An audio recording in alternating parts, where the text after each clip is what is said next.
Hello everyone, welcome and welcome back to the channel. आज हम लोग करेंगे बिहार डीएलएड का जनरल इंग्लिश का top most important MCQ question. ध्यान रहे बच्चा लोग, ये सारे के सारे क्वेश्चन आज के बहुत ही ज़्यादा इंपॉर्टेंट रहेंगे इंग्लिश के पॉइंट ऑफ व्यू से फॉर डीएलएड एग्ज़ाम। और आपको पता है कि डीएलएड एग्ज़ाम कभी भी हो सकता है, तो प्रिपरेशन तगड़ी करनी ही है। हमारे चैनल पे हर एक सब्जेक्ट की सीरीज़ चल रही है जो कि आपके एग्ज़ाम के लिए बहुत ही ज़्यादा हेल्पफुल रहेगी, तो हर एक वीडियो को देखना है। आज का हमारा टॉपिक और सब्जेक्ट रहेगा इंग्लिश, ठीक है। तो चलिए क्वेश्चन अटेंड करते हैं। देखिए, आपको ये जो 31, 32, 33 लिखा रहेगा उस पर आपको नज़रअंदाज करना है, उसको ध्यान नहीं देना है, क्योंकि ये हमारी सीरीज़ चल रही है। अगर आप चैनल से जुड़े हैं तो आपको पता होगी कि हमारी सीरीज़ चल रही है। क्वेश्चन चलते हैं। चलिए, क्वेश्चन नंबर कहता है 31 कह लो या फिर क्वेश्चन नंबर 1 कह लो आज की इस वीडियो का। क्वेश्चन नंबर 1 कहता है pick out the non finite verb और verbs in the sentence given below. I saw the storm approaching, I saw storm I approaching. Question number 31 का हमारा ऑप्शन नंबर डी सही होगा, अप्रोचिंग, ठीक है। अब कैसे सही होगा सुन लो बच्चा लोग। ये जो है ना अप्रोचिंग, ये प्रेजेंट पार्टिसिपल है, ठीक है। एक नॉन फाइनाइट वर्ब है। क्या है ये? एक नॉन फाइनाइट वर्ब है, ठीक है। अन्य विकल्प में क्या है? सी द पास्ट रूप, मेन वर्ब, ये सब नहीं होगा। और ये हमारा नॉन फाइनाइट वर्ब है, तो हमारा क्या होगा? ऑप्शन नंबर डी सही होगा। चलिए नेक्स्ट क्वेश्चन पे बढ़ते हैं। नेक्स्ट क्वेश्चन हमारा कहता है select the alternative which best expresses the meaning of items और फ्रेज, ठीक है। प्रोज एंड कॉन्स, इसका मतलब क्या हुआ? Advantage and disadvantage, high and low, bright and low, poor but honest.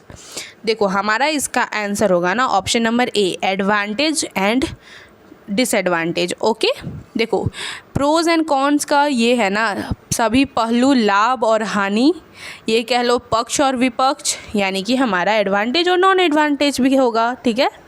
चलो, ये सारे इसके मतलब होते हैं। क्वेश्चन 33 देखते हैं। क्वेश्चन नंबर 3 देखते हैं। Fill up the blank with the correct option. Slow and steady dash the race, wins, win, won या विनिंग। इसका हमारा ऑप्शन नंबर ए सही होगा, slow and steady wins the race, ठीक है। देखो, स्लो एंड स्टडी से एक तरीका का बोध होता है, इसलिए वर्ब सिंगुलर प्रयोग होता है, ठीक है। इसलिए हमारा क्या होगा? विंस होगा। क्वेश्चन नंबर 34 कहता है choose the correct phrase from the given option and make a conditional sentence.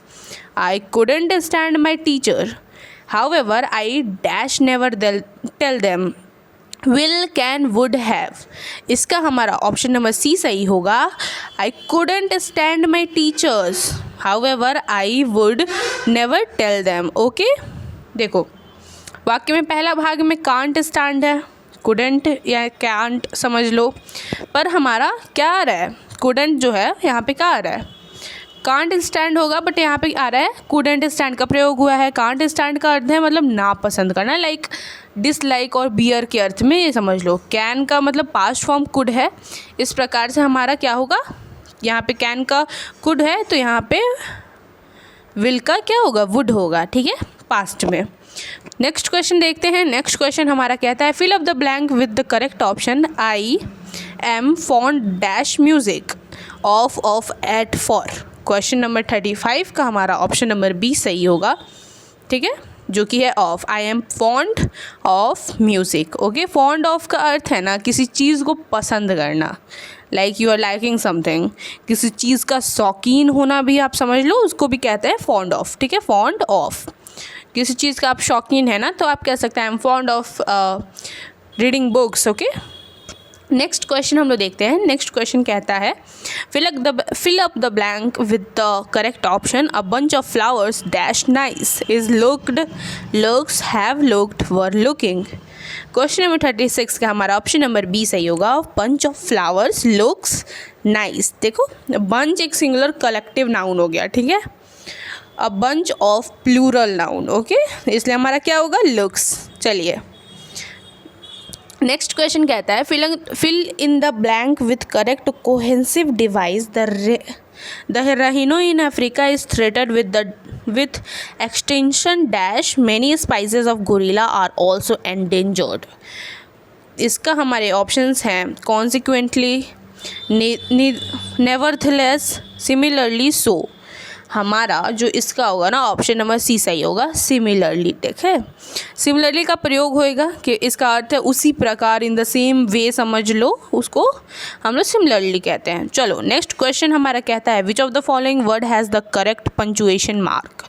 Non violence, non Indian, vice president, all.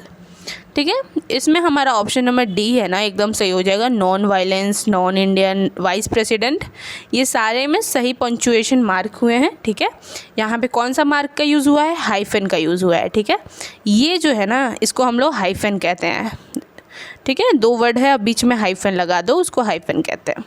Next question हमारा कहता है choose the correct phrase from the given option and make a conditional sentence. If I were you I dash listen to your parents, shall, should, will, have.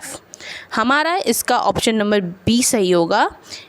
ठीक है, if I were you I should listen to your parents. ठीक है, यहाँ पे if है यानी कि clause है, इफ़ आई वर यू का प्रयोग हुआ है यानी कि सलाह के वे में है, यानी कि एडवाइस के बोध में है। ठीक है, तो शुड और वुड का प्रयोग होगा, तो यहाँ पे क्या होगा? वुड नहीं है तो क्या होगा? शुड है। तो शुड का आंसर हमारा ऑप्शन नंबर बी सही हो गया। चलो नेक्स्ट क्वेश्चन देखते हैं। Choose the correct option to complete following sentences. You can come with us if you are ready, dash you will have to ride the bus, nevertheless, similarly, moreover और otherwise. ठीक है, हमारा इसका option number D सही है। Otherwise, you can come with us if you are ready, otherwise you will have to ride the bus. ठीक है, चलो अदरवाइज का मतलब क्या है? अन्यथा। ठीक है, चलो नेक्स्ट क्वेश्चन हमारा कहता है fill up the blank with correct option. The rich dash not always happy, is, are, has, have. हमारा इसका आंसर बी सही होगा। The rich are not always happy. Okay, देखो द रिच है यानी कि क्या है? एडजेक्टिव है। एडजेक्टिव का यूज़ हुआ है किसके लिए? लाइक प्लूरल नाउन की तरह यूज़ किया गया है। ठीक है, तो इसमें क्या होगा? आर हमारा यूज़ होगा, ना कि इज़, ना कि हैज़, ना कि हैव। चलो नेक्स्ट क्वेश्चन हम देखते हैं। नेक्स्ट क्वेश्चन कहता है choose the correct phrase from the given option and make a conditional sentence. If I had known that you were coming I dash a cake, will bake, would bake, will have bake, would have baked. हमारा इसका option number D सही होगा। If I had known that you were coming I would have baked a cake. Okay, क्या है? वाक्य conditional type है, यहाँ main clause में वुड हैव बेक्ड का यूज़ होगा। ठीक है, क्योंकि ये कंडीशनल में है। ठीक है, चलो क्वेश्चन नंबर 43 देखेंगे। क्वेश्चन कहता है by the time she was 15 she dash a beautiful singer, shell become, become, had become, has becoming. हमारा इसका ऑप्शन नंबर सी सही होगा। By the time she was 15 she had become a beautiful singer।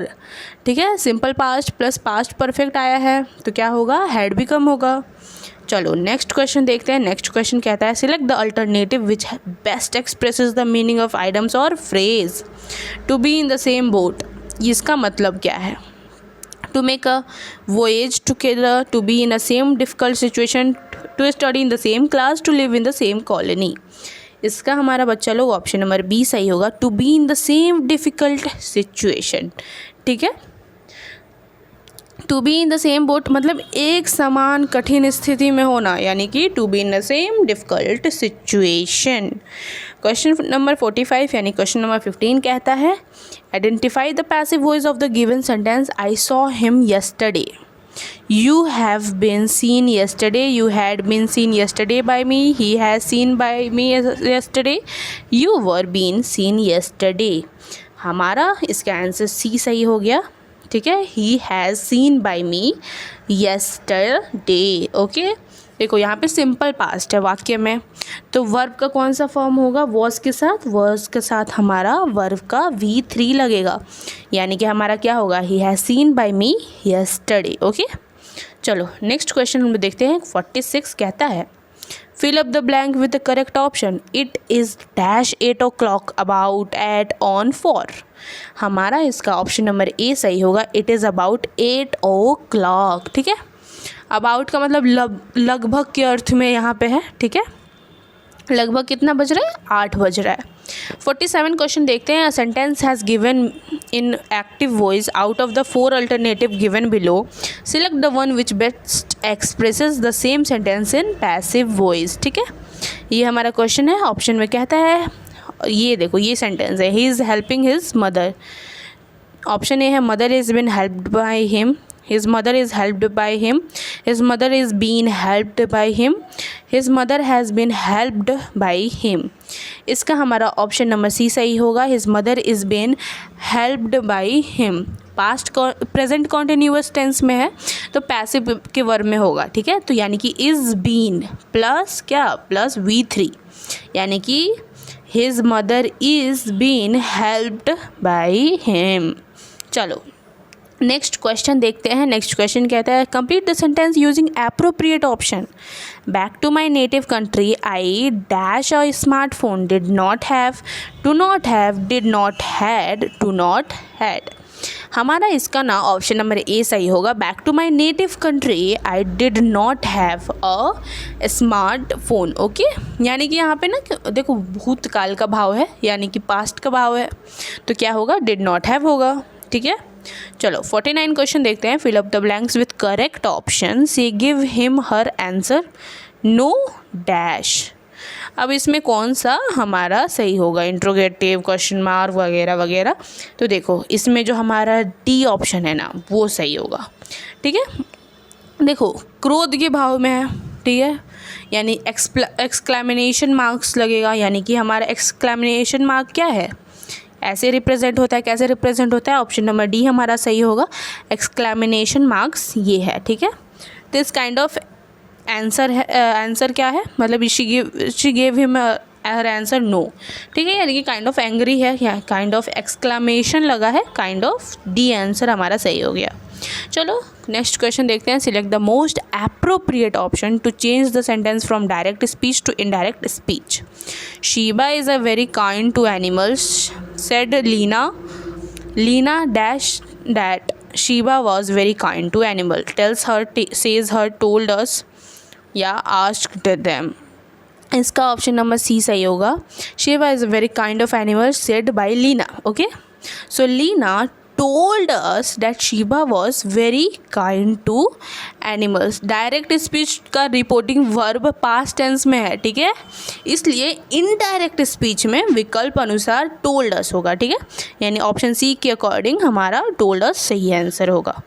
चलो question number 51 देखते हैं. Select the alternative which best expresses the meaning of item और phrase. इसका मतलब बताना है ड्रॉप इन का. To fall accidentally, to be normal, to explain briefly, to visit casually. ठीक है, तो हमारा इसका ऑप्शन नंबर जो है ना वो हो जाएगा option number D, drop in, to visit casually. Okay, drop in का अर्थ हो गया ना, मतलब ये समझ लो कि अनौपचारिक रूप से किसी व्यक्ति या स्थान पर जाना. ठीक है, यानी टू विजिट कैजुअली, इसका आंसर सही हो गया. चलो नेक्स्ट क्वेश्चन हम लोग देखते हैं. क्वेश्चन नंबर 52 कहता है pick out the non finite verb और verbs in the sentence given below. She is looking for another job, she looking another job. ठीक है, इसमें हमें फाइंड आउट करना है. ऑप्शन नंबर इसका हमारा बी सही हो गया. ठीक है, बी क्या है, लुकिंग. लुकिंग क्यों, क्योंकि ये एक नॉन फाइनाइट वर्ब हो गया. ठीक है, इसलिए हमारा ऑप्शन नंबर बी सही हो गया. चलो नेक्स्ट क्वेश्चन बढ़ते हैं. नेक्स्ट क्वेश्चन कहता है select the most appropriate option to change the sentence from direct speech to indirect speech. Okay, अब क्या है जो चेंज करना है. I am living in London now, he said that dash living in London now. I was, he was, she was, they were. हमारा option number B एकदम सही हो गया. He said that he was living in London now. Okay, direct speech का reporting verb past tense में है, इसलिए हमारे इनडायरेक्ट में क्या होगा, ही वॉज होगा. ओके, चलो नेक्स्ट क्वेश्चन हम लोग बढ़ते हैं. नेक्स्ट क्वेश्चन हमारा कहता है identify the tense used in the sentence while he was in the military he regularly wrote to me. Past indefinite tense, past perfect tense, past present indefinite, present past perfect continuous tense. ठीक है, आप बोल रहा है कि while he was in military he regularly wrote to him. तो हमें इसमें पहचानना है। ऑप्शन नंबर इसका ए सही हो जाएगा, पास्ट इंडेफिनाइट टेंस। ओके, क्योंकि वाक्य के दोनों हिस्से में ना हमारा क्या यूज़ हुआ है, पास्ट इंडेफिनाइट टेंस यूज़ हुआ है।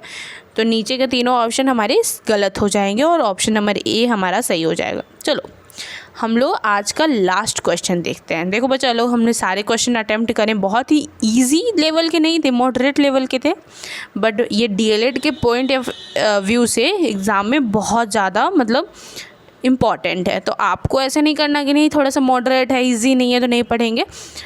जो बच्चे मन लगा के पढ़ेंगे उनका एग्ज़ाम क्लियर होना ही है, सरकारी कॉलेज लेना है तो मेहनत करना ही है। चलो लास्ट क्वेश्चन इस वीडियो का देखेंगे। ये जो है ना, अब ये आप लोग बताओ, चलो मैं ही बता देती हूँ। सिंबल इज़ कॉल्ड, ये सिंबल क्या कहलाता है? कॉलन कहते हैं, सेमी कॉलन कहते हैं, कॉमा कहते हैं या हाइफन कहते हैं? देखो इसको ना हम लोग कहते हैं क्या, हाइफन। ऊपर के एक क्वेश्चन में मैंने आपको बताया था कि हाइफन ऐसे रिप्रेजेंट होता है, ब्रैकेट नहीं, ये समझ लो इसको हाइफन कहते हैं, हाइफन। तो हमारा ऑप्शन नंबर जो डी है एकदम सही हो गया। ठीक है, जैसे आप ये समझ लो, सिस्टर इन लॉ, क्या हो गया, हाइफन यूज़ हो रहा है। ये समझ लो वाइस प्रेसिडेंट। अब ये देखो दूसरा कलर मैं यूज़ कर रही हूँ, ब्लैक, ये जो है ना ये हाइफन हो गया। ठीक है, तो थैंक यू सो मच बच्चा लोग फॉर वॉचिंग द वीडियो पसंद आई हो तो चैनल को सब्सक्राइब और वीडियो को लाइक, फ्रेंड्स में शेयर ज़रूर कीजिएगा और कमेंट में बताइए कि नेक्स्ट वीडियो आपको कौन सा सब्जेक्ट पे चाहिए। साथ में ही बताइएगा कि आपको मेरी क्लास कैसी लगी। मिलते हैं नेक्स्ट वीडियो में, तब तक के लिए ध्यान से पढ़िए और मन लगा के पढ़िए।